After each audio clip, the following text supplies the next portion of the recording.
नारे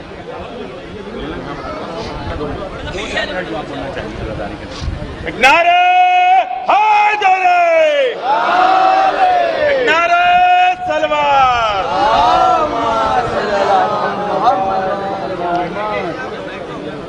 जनाब मौलाना कल्ब जब्बार साहब,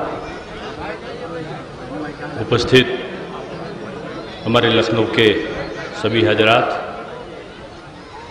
आज 11वीं मुहर्रम है और 10वीं मुहर्रम को हम सब जानते हैं कि एक दुनिया की बहुत बड़ी शहादत अपनी कौम के लिए, समाज के लिए, देश के लिए और पूरी दुनिया के लिए जो एक मिसाल बना, हजरत इमाम साहब की शहादत हुई और जिस नृशंस तरीके से, जिस बुरी तरीके से उनकी हत्या हुई, वो आज भी दुनिया के सामने ऐसे मारने वाले लोगों को आज भी लोग नापसंद करते हैं, क्योंकि एक तरफ ईमान को बचाने का काम करने वाले लोग हैं और जिन्होंने अपने दुश्मन को भी पानी पिलाने के लिए अपने पानी को छोड़ दिया और अपने दुश्मन को अपना खाना दे दिया और बाद में वही से दुश्मन ने पूरे परिवार सहित बुरी तरीके से उनको मौत के घाट उतार दिया। ये इतिहास का काला पन्ना आज भी याद करके लोग उस दिन को जब याद करते हैं तो उस शहादत में तमाम बातें बाहर निकल कर आती हैं।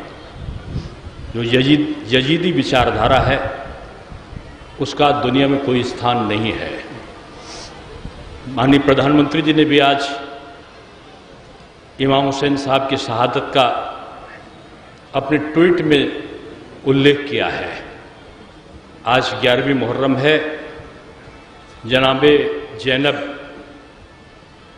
का स्मरण आज हम सब लोग कर रहे हैं और हम सब जानते हैं कि वो समय था कि मात्र एक बीमार बेटा बचा हुआ था इमाम हुसैन साहब के परिवार में और बहन के रूप में, बेटी के रूप में, महिला सशक्तिकरण के रूप में जो जनाब ज़ैनब ने पूरी दुनिया को बताया कि हत्यारे कौन है, कौन लोग इस समाज को नष्ट करना चाहते हैं, ईमान को ख़त्म करना चाहते हैं। वो पूरी एक महिला ने जगह जगह जाकर लोगों को जगाने का काम किया है। आज हम लोग उनकी स्मृति का दिन है ये, और महिला कैसे सशक्त हो सकती है, महिला जब जान ले तो दुनिया को कैसे जगा सकती है, ये जनाब ज़ैनब ने राहत दिखाई पूरे समाज को, पूरी दुनिया को। मुहर्रम केवल गम को हल्का करने का समय नहीं है, बल्कि उन शहादत को याद करके समाज को सही रास्ते पर कैसे ले चलें। इमाम हुसैन साहब के बारे में भी लोग कहते हैं कि उन्होंने कहा कि मुझे हिंद ले चलो, जहां विभिन्न धर्मों का सम्मान करने वाले लोग रहते हैं। कहते तो ये भी हैं, वो सही है कि गलत है, ये विश्लेषण हो सकता है।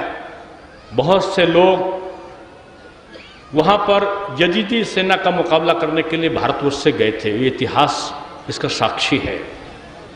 हिंदुस्तान अमन, चैन, शांति, सद्भाव सबके साथ हो, इसकी पहल करने वाला देश है। हम मिलें, यही हमारी शक्ति है। हम समाज और देश के लिए आए, यही हमारी शक्ति है। हम कुर्बान हो जाएं उन बुरी शक्तियों के विरुद्ध जो समाज को नष्ट करना चाहती हैं, यही हमारा ईमान है, यही इमाम हुसैन साहब का संदेश है। और मैं तो इतने बड़े जलसे को देख रहा हूं, ये जलसा निश्चित रूप में न केवल उन शहादत को याद करेगा बल्कि इस मुल्क को, जो पसंदीदा मुल्क रहा है इमाम हुसैन साहब का हिंद, उसको मजबूत करने पर आगे बढ़ने वाले लोगों का ये जमावड़ा है। और मैं यही कहूँगा, मुहर्रम के समय तो मेरा मैंने बचपन से मेरा लगाव रहा है यहाँ के जो आज़ादारी करने वाले लोग हैं उनके प्रति। महापौर के दौरान सड़क बने, लाइट लगे, आज़ादारी रोड बन जाए, मौलाना साहब का आदेश हुआ आज़ादारी रोड। अभी मैं निकलता हूँ तो देखता हूँ कि पत्थर है कि नहीं लगा है। तमाम जगहों का काम करने का मुझे मिला। मैं बचपन से सबीलों में इसलिए जाता था कि एक श्रद्धा अंतर मन में होती, मन के अंदर से होती है, जिसका बाहरी किसी कारण से कोई संबंध नहीं हुआ करता। एक हरीश धानुक जी थे, वो अब नहीं रहे बीच में। वो हिंदू होके अपने घर में ताजिया रखते थे और मातम मनाते थे, और उसमें मैं बचपन से जाता रहा।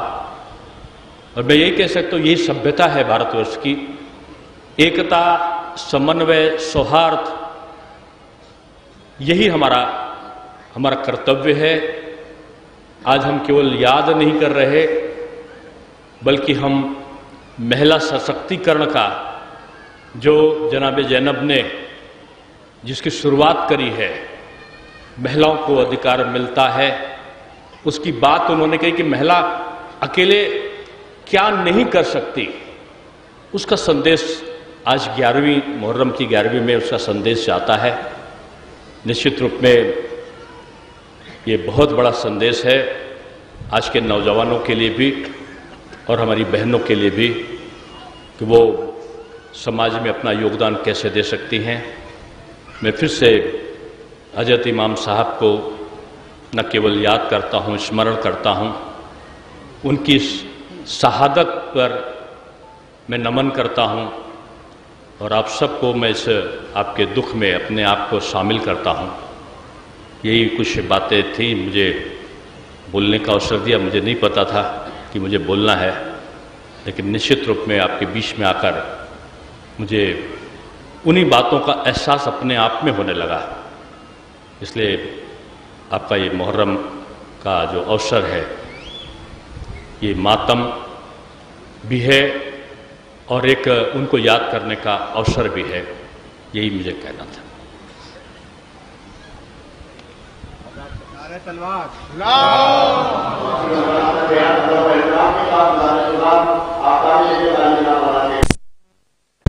रौनक अफरोज़ मेंबर हूँ और मजलिस यौम ज़ैनब को खिताब करें। एक बावाज़ बुलंद नारा सलवात।